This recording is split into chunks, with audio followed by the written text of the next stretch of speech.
Welcome back. And Randy, Dr. Pettis, thank you so much for joining us this morning. Thank you for having me, Mary Marshall. I'm glad to be here. Good. Well, so you were retired from the Florence City School System. I did. I retired after 36 years with the Florence City School System. Saw a lot of kids and go through that system, and all the way from being a teacher to assistant principal to a principal at Bradshaw High School to the director of federal programs over the city system. Wow. That's a pretty illustrious career. Thank you very much. I enjoy that all the time. So tell us what you're doing now. What is Shoals Scholar Dollars? I retired from the school system but did not leave education. Shoals Scholar Dollar is a wonderful 501c3 program that is designed to make sure that every child has an opportunity to go to college once they finish high school. This program is made up of a volunteer board. It had its beginning in the Rotary Club here in Florence and also Greater Rotary of Sheffield. And these Rotarians decided, after studying data from the school system and also after talking with business owners, that there were too many young men and young women who were dropping out of high school, either never finishing and dropping out, or finishing but not going into a profitable long-term paying job.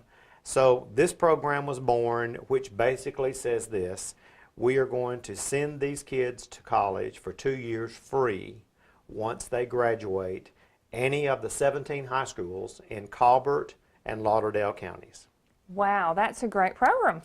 So talk to me a little bit about who is eligible on the student side to participate in the Shoals Scholar Dollar program. Absolutely. This program is meant to be a stopgap program for those young men and young women who would never be offered a scholarship. These are for those good, solid, average, hard-working kids. They must meet 4 criteria. Okay. One is they must have at least a 2.5 GPA. That's just a good, solid C average. Then they must have 95% attendance in school. That had a twofold purpose. One, because attendance is one of the platforms of the No Child Left Behind mandate that schools must follow in order to make AYP at the time that this was created. That has since been moved away. And the second part of that was that business owners were telling us they could not find people that would come to work every day and be there to be productive on their work lines. They would call in sick one day, they would call in sick 2 days in a week, and they were losing productivity. So we made that a platform as one of the criteria, that they have to have 95% attendance, 2.5 GPA. They must be a young man or young woman who has not been expelled or been in trouble. And fourth is they must be a U.S. citizen. Now, of all the 17 high schools in Lauderdale and Colbert County, any student who graduates this year, the program starts in 2014, any student who graduates that has those 4 criteria and did not get a Pell Grant to cover their tuition, or did not get an academic, athletic, performing arts, leadership scholarship, those kids are our candidate pool. Well, how long have you mentioned that this program starts this year. Right. How long have you all been in existence, and what has been leading up to this point? That's a good question. The program actually began in 2009. And like I said before, it was conceived by the Rotary Club. They gave birth to this program, but it's very quickly outgrown the Rotary Club, and it's now become a Shoals community project.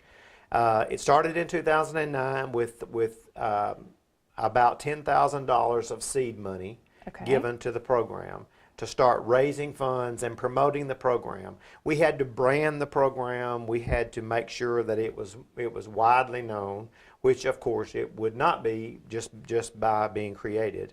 Our goal was to first meet a matching grant that was offered through Title III by Northwest Shoals.